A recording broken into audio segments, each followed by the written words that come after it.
비전의 대가 이사야 6장 1절. 우시야 왕이 죽던 해에 내가 본즉 주께서 높이 들린 보좌에 앉으셨는데 그의 옷자락은 성전에 가득하였고.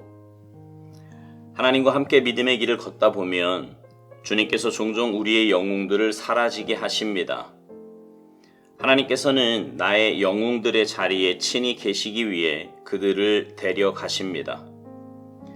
이때 우리는 실족하고 쓰러지고 낙심합니다. 개인적으로 생각해 보십시오. 나에게 마치 하나님처럼 전부였던 사람이 지난해에 돌아가셨다고 한다면 그때 모든 것을 포기했습니까? 아파 누웠습니까? 낙심되었습니까? 아니면 주님을 보았습니까? 우리가 하나님을 보는가 못 보는가 하는 문제는 전적으로 우리 성품의 상태에 달려 있습니다. 그 이유는 하나님이 인간 성품의 상태에 따라 계시 여부를 결정하시기 때문입니다. 내가 주님을 또한 보았습니다라고 말할 수 있기 전에 내 성품 안에는 하나님과 일치되는 것이 있어야 합니다. 거듭나서 하나님 나라를 보기 시작할 때까지는 나는 일반적으로 내 편견에 따라서만 보게 됩니다. 그러므로 주님을 보기 전에 나는 외적인 사건을 통한 수술이 필요하고 내면은 정결하게 되어야 합니다. 언제나 변함없이 하나님을 배우면서 아무것도 안중에 들어오지 않습니다. 처음도 하나님이요, 둘째도 하나님이며 셋째도 하나님이십니다. 이 온 세상에서 나의 하나님 외에 다른 분이 없습니다. 오직 당신밖에 없습니다. 계속 대가를 지불하십시오. 당신이 정녕 하나님께서 주신 비전에 따라 사는 것을 그분이 보실 수 있도록 하십시오.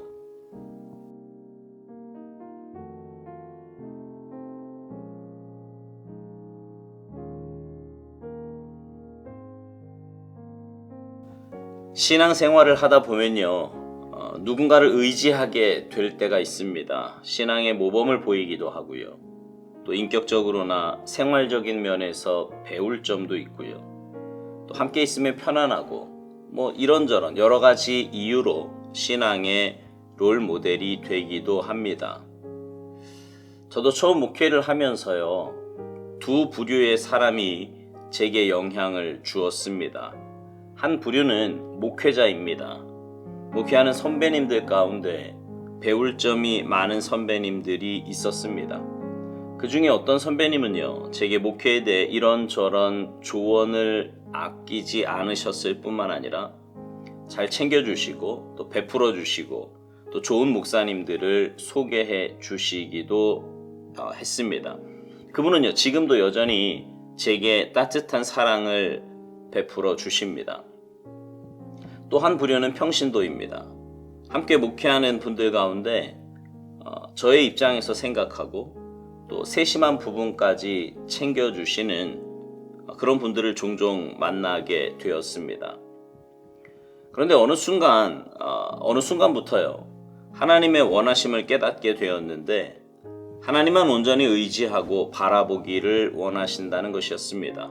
물론 사람과의 관계를 잘 해야 하고요, 여전히 사랑하고 친밀한 관계를 유지해야 하지만 거기까지라는 거예요. 거기까지.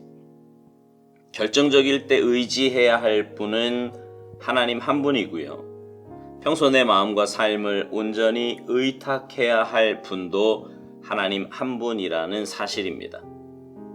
사실 목회자나 평신도 가운데 제게 큰 실망을 주거나 아픔을 준 분들은 거의 없습니다. 그러나 순간순간 아주 세미하게 여기까지구나 하는 그런 것을 느낄 때가 있었습니다. 그리고 그때는 나도 모르게 내 마음이 그 사람에게 가 있을 때였습니다. 오스왈드 목사님은요, 이 부분을 좀 더 극단적으로 표현을 했습니다. 나에게 마치 하나님처럼 전부였던 사람이 지난해 돌아가셨다고 한다면 그때 우리의 모습은 어떠했느냐라는 것입니다. 모든 것을 포기했는지, 아파 누웠는지, 낙심했는지, 아니면 주님을 보았는지. 혹시 여러분에게 그런 경험이 있으십니까? 아니면 지금 그런 사람이 여러분에게 있으신가요? 만약 그렇다면 그 좋은 관계는 잘 유지하시되 하나님처럼 여기지는 마시기 바랍니다. 그렇게 의지하지 말라 이 말이에요.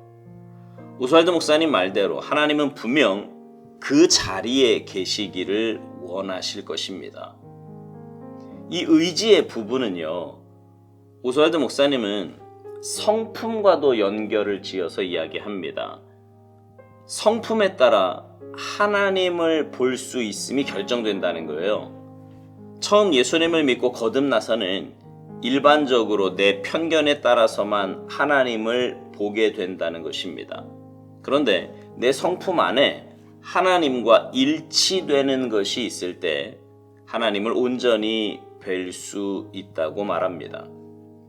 그러니까 의지와 이 부분을 연결지어 생각하면 예수 믿기 시작할 때는 하나님보다 다른 것을 더 많이 의지하며 산다는 것입니다. 그러니 그런 상태로는 하나님을 뵐 수도 또 하나님의 나라를 볼 수도 없는 것이지요. 그러나 신앙생활을 하면 할수록 내가 주님을 닮아갑니다. 내 안에 주님의 성품과 일치되는 것이 생기기 시작합니다. 그러면서 세상의 기준과 가치관, 세상의 것을 의지했던 내 마음과 삶이 하나님을 향하게 되고 하나님만 의지하게 됩니다. 그러다 보면 오스왈드 목사님 표현대로 언제나 변함없이 하나님을 배우면서 아무것도 안중에 들어오지 않게 됩니다. 처음도 하나님, 둘째도 하나님, 셋째도 하나님이 됩니다. 하나님 외에 다른 것은 내 마음을 차지할 수도 내 의지의 대상도 될 수가 없는 것입니다. 근데 여기서 오스왈드 목사님은 조금 생뚱맞은 말을 합니다. 계속 대가를 지불하라는 거예요. 하나님만 의지하며 사는데 지불해야 할 대가가 있다고 말합니다. 여러분 어떻게 생각하세요? 하나님만 의지하며 사는데, 주님을 닮아가는데 어떤 대가를 지불해야 한다고 생각하십니까? 사도 바울의 고백처럼 나는 죽고 예수님만 사는 삶은 사실 내 힘으로 가능한 삶이 아닙니다.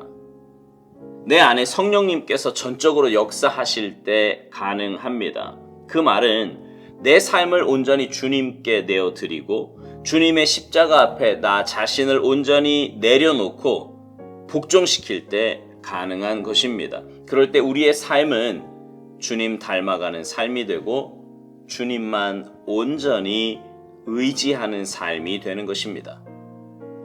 사랑하는 성도 여러분, 여러분은 누구를 의지하며 사십니까? 하나님만 의지하며 사십니까? 만약 아니라면 여러분의 삶의 주인은 아직도 여러분인 것입니다.